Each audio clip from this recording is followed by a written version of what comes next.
Running sector rotation is a simple strategy we use for longer term accounts.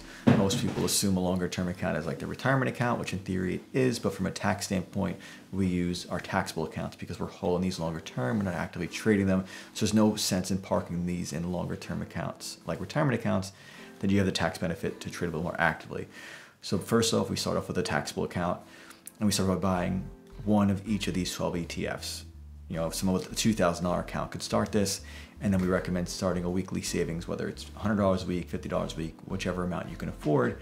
And as you start to save weekly, you start to buy one or two of these shares, and you keep building up this portfolio. Over time, say when this account gets to $20,000 to $25,000, say $2,000 in each position, you're gonna have some winners and some losers among these 12.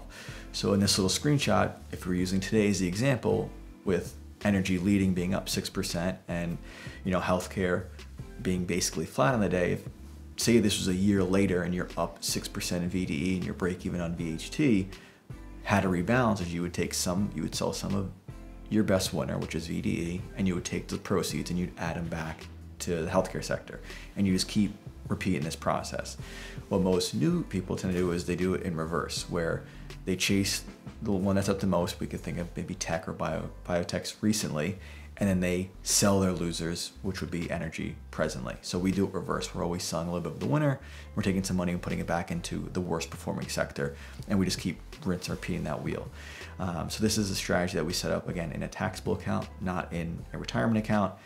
And it's a very passive strategy. It's not something you're doing every single day. You're not, rotating every week. It's something you do quarterly, semi-annual, or even annually.